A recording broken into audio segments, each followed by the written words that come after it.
anak-anak kitanya, kepada mak kitanya dan ayah kitanya. Di sini mereka kepada Allah, ya Allah, dengan berkat bulan Muharram, dengan yang berselamat Nabi-Nabi dan Rasul-Rasul, ya Allah, babelannya mimpi, ya Allah, kamunya puji ke anu yang berbakti kepada mak dan ayah titip wadai. Ya Allah, putra yang kamu baca berbunga, ya Allah, dikirim kepada mak kamu dan ayah kamu yang jarum-jarum datang kamu ya sawa, ya Allah. Kadang-kadang awal agaknya telefon kamu, ya Allah,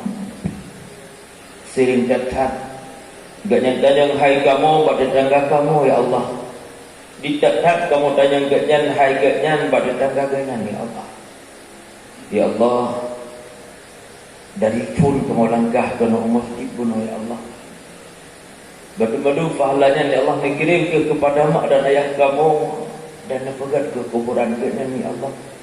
daripada kubur syurga. Hoganta Bandung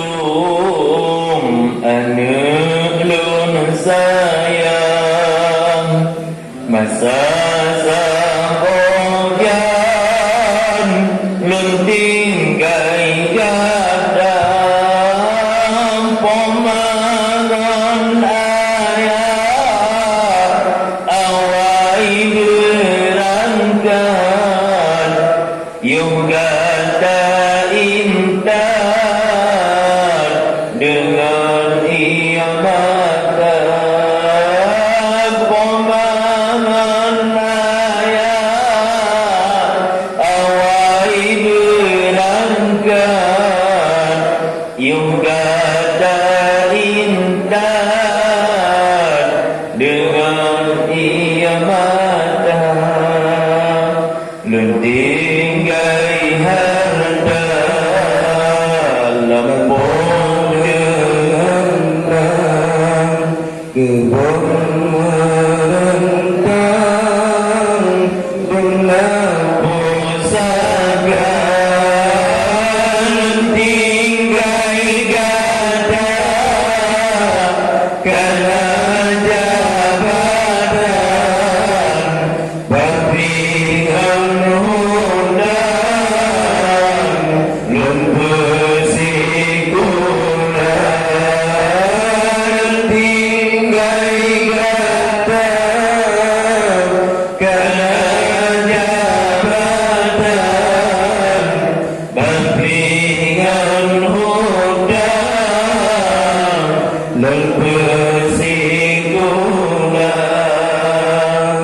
Bandung hartalun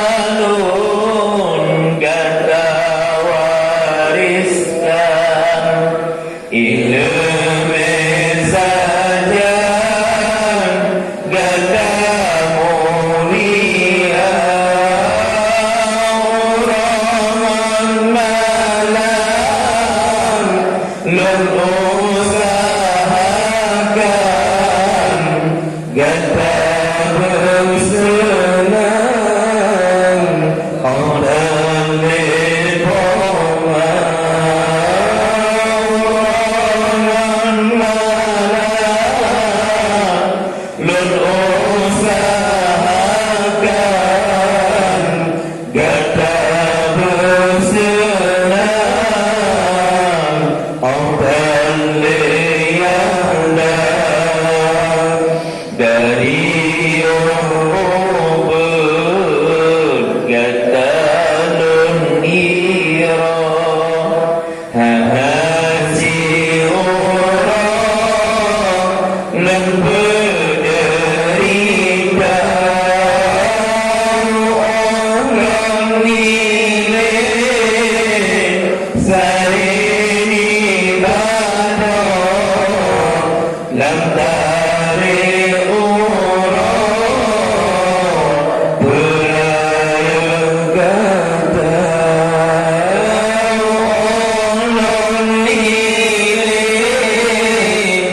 Sari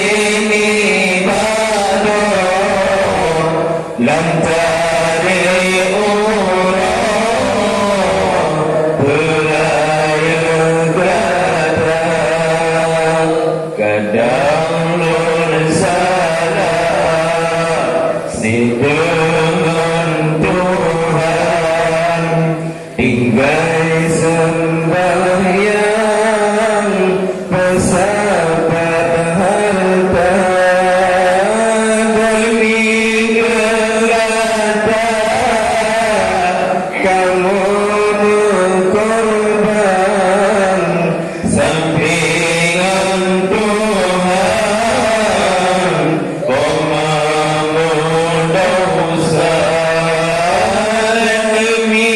gerata kamu berkorban sampingan Tuhan pemahaman dosa Gino di dunia kekalam senang duka ni'matan rumah tangga anu tak ingat lelam kuburan harapan Tuhan anu bagata anu tak ingat lelam kuburan harapan Tuhan anu bagata basahnya pomamugale pomamalake nibaan terkirim doa dengan sedekah dan tawakal dan tulung pomba terkirim doa dengan sedekah dan tawakal tertulung pomba hana karumna yang pomalake dumdan trewade membimbing gada benamonyumle yang gada sumbang karena Tuhan letak gegada benamonyumle yang gada sumbang karena Tuhan letak gegada anu sayang kamu tak ingat si di dalam jalan sekeluarga pemangan ayah si di musapat tengah